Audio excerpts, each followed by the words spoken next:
प्रधानमंत्री बनने के लिए कोई योग्यता है? कोई परीक्षा पास करनी पड़ती है? विधायक बनने के लिए कोई परीक्षा पास करनी पड़ती है? सांसद बनने के लिए कोई परीक्षा पास करनी पड़ती है? शिक्षा मंत्री, स्वास्थ्य मंत्री, मुख्यमंत्री बनने के लिए कोई परीक्षा पास करनी पड़ती है? लेकिन एमए करके, पीएचडी करके, बीए पास करके, बीकॉम करके, इंजीनियरिंग करके भी अगर आपको लेखपाल बनना है तो सरकार पूछती है तुम्हारे अंदर योग्यता है कि नहीं, पहले पीटी का एग्जाम दो। ये पीटी का एग्जाम नौजवानों का शोषण है। ये पीटी का एग्जाम बंद होना चाहिए। हम कोई पीटी का एग्जाम नहीं देंगे। तुम्हारा लड़का जैसा धनिया बेच के हजारों करोड़ कमाएगा, उसकी योग्यता नहीं चेक करते।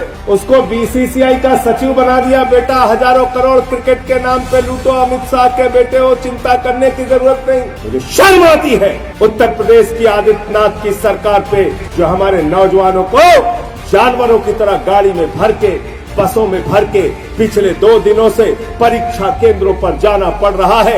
1-1 हजार किलोमीटर दूर जाना पड़ रहा है। अरे ऐसे तो जानवर भी नहीं जाते जैसे तुम नौजवानों को लेकर जा रहे हो। ये कहा गया कि पीटी की परीक्षा पास करनी पड़ेगी। युवाओं ने कहा क्यों पास करनी पड़ेगी? बोले तुम्हें अपनी योग्यता साबित करनी है। तुम लेखपाल बनने के काबिल हो कि नहीं हो, तुम क्लर्क बनने के काबिल हो कि नहीं हो, तुम अधीनस्थ चयन सेवा आयोग की भर्ती में सेलेक्ट होने के काबिल हो कि नहीं हो, पहले इसकी परीक्षा दो, तब लेखपाल की परीक्षा दे। पीटी की परीक्षा से कोई नौकरी नहीं मिलेगी आपको। पीटी की परीक्षा से इस उत्तर प्रदेश के नौजवानों को अपनी योग्यता साबित करनी है कि वो लेखपाल बनने के काबिल है। बारे बाबा योगी जी, उत्तर प्रदेश के अंदर।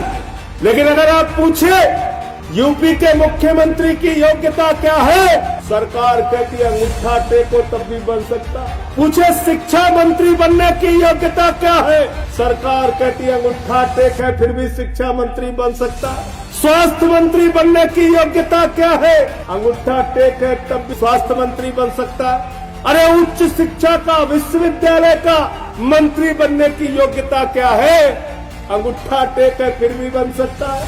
सांसद बनने की योग्यता क्या है, डॉक्टर महेश शर्मा जी ने कहा अंगूठा टेक है फिर भी बन सकता है। अरे विधायक बनने की योग्यता क्या है, बोले अंगूठा टेक है फिर भी बन सकता है। अच्छा सब कुछ छोड़ो, प्रधानमंत्री बनने की योग्यता क्या, बोले अंगूठा टेक है फिर भी बन सकता है। प्रधानमंत्री बनने के लिए कोई योग्यता है? कोई योग्यता है? कोई परीक्षा पास करनी पड़ती है? विधायक बनने के लिए कोई परीक्षा पास करनी पड़ती है? सांसद बनने के लिए कोई परीक्षा पास करनी पड़ती है? शिक्षा मंत्री, स्वास्थ्य मंत्री, मुख्यमंत्री बनने के लिए कोई परीक्षा पास करनी पड़ती है? लेकिन एमए करके, पीएचडी करके, बीए पास करके, बीकॉम करके, इंजीनियरिंग करके भी अगर आपको लेखपाल बनना है तो सरकार पूछती है तुम्हारे अंदर योग्यता है कि नहीं, पहले पीटी का एग्जाम दो। इसलिए ये पीटी का एग्जाम नौजवानों का शोषण है। मैं चाहता हूं युवक विंग के लोग लखनऊ के अंदर आंदोलन करें, अनशन करें, प्रदर्शन करें, छात्र विंग के लोग इनके साथ मिलकर आंदोलन करें। ये पीटी का एग्जाम बंद होना चाहिए। हम कोई पीटी का एग्जाम नहीं देंगे। तुम्हारा लड़का जैसा धनिया बेच के हजारों करोड़ कमाएगा, उसकी योग्यता नहीं चेक करते।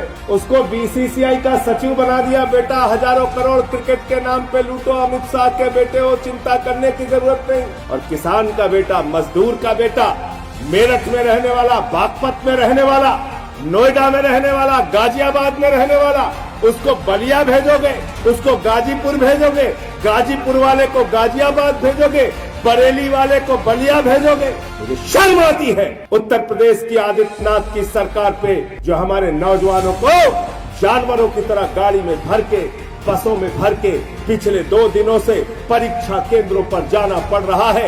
1-1 हजार किलोमीटर दूर जाना पड़ रहा है। अरे ऐसे तो जानवर भी नहीं जाते जैसे तुम नौजवानों को लेकर जा रहे हो। आदित्यनाथ जी, मैं पूछना चाहता हूं, नरेंद्र मोदी की रैली होती है, खाने का पैकेट देते हो, बस का किराया देते हो, ट्रेन का किराया देते हो।